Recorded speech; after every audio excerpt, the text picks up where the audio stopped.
So today we've got a story for you that starts with a really clever piece of computer science, then dives headfirst into a high-stakes performance test, and, believe it or not, ends in a full-blown battle for the soul of one of the internet's most important tools.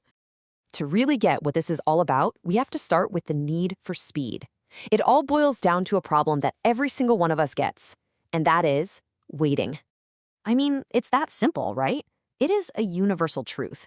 Doesn't matter if you're trying to buy something online, load up a game, or just scroll through your social feed.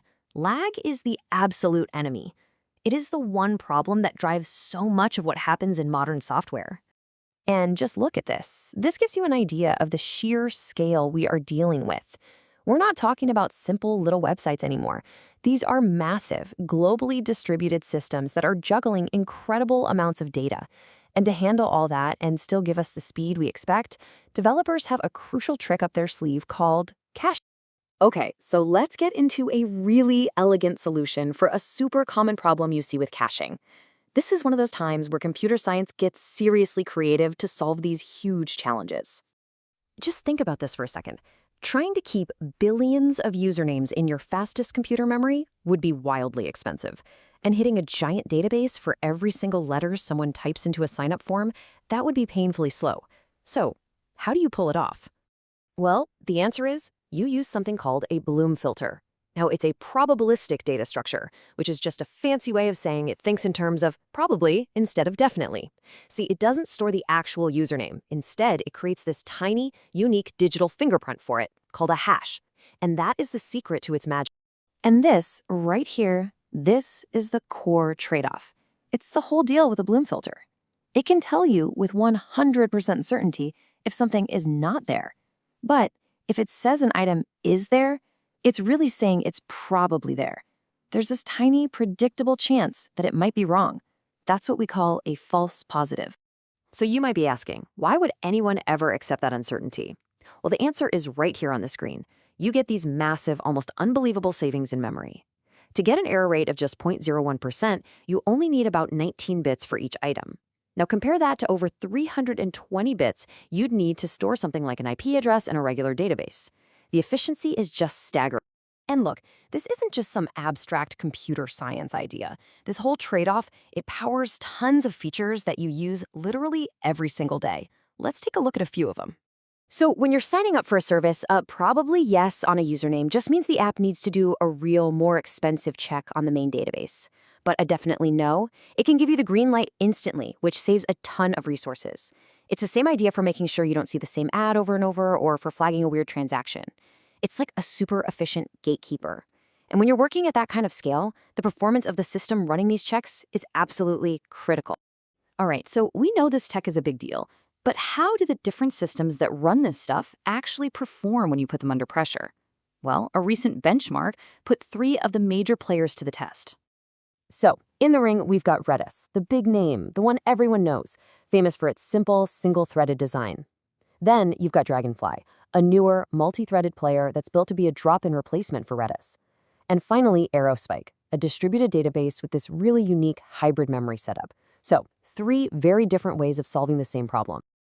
Okay, let's get to the numbers. So in a read-heavy test, which is what you'd see in a typical caching situation, latency is everything. Lower is always better. And right off the bat, Aerospike jumps way out in front.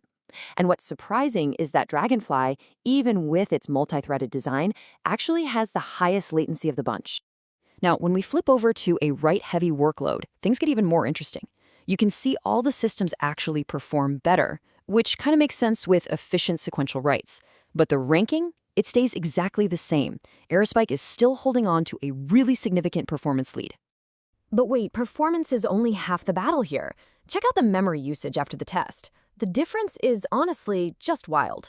Redis and Dragonfly both chewed up over 2.3 gigabytes of RAM, and Aerospike less than a third of that. And that's all thanks to its hybrid architecture that cleverly uses fast SSDs to hold the data while keeping just the indexes in that more expensive RAM. It's a ridiculously efficient way to do things. Okay, so this is where our story takes a sharp turn. We're shifting away from the technical stuff and into a much more human conflict. And it's a conflict that centers around Redis, which has been one of the most beloved open source projects for years. For over a decade, Redis was the standard, built out in the open with a really permissive license.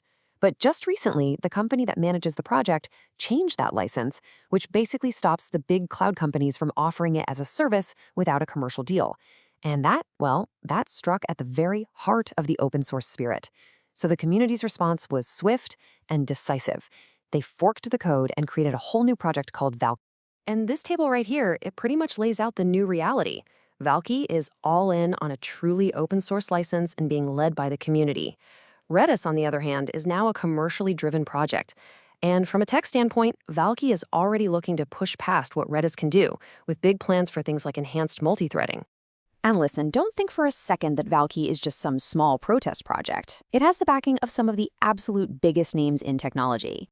I mean, these are the companies that have a huge interest in making sure a high-performance alternative to Redis stays truly open source for everyone. And maybe nothing captures the feeling around this whole split better than this quote from a developer deep in the community. It really suggests that the heart and soul, the actual DNA of the original Redis project, might not even be with the official brand anymore, but with this new fork. So all of this leaves the entire tech world at a major crossroads. I mean, if you're a developer and you've been relying on Redis for the last 10 years, you've suddenly got a big choice to make. Do you stick with the original name, even though it's now under a more restrictive license and corporate control, or do you jump ship to the open source fork that's backed by the community and all these industry giants? It is the classic open source dilemma playing out right in front of us, forcing people to choose between a brand they know and the principles they believe in. And this whole saga just leaves us with a much, much bigger question. Because this isn't just about Redis. We've seen really similar stories play out with other huge projects like Elasticsearch and Terraform. Is this just the future now? A constant cycle where a project gets popular, then commercialized, and then the community has to fork it to keep it open? It's a fundamental question about how we're going to build, share, and sustain the software that, basically runs our entire world.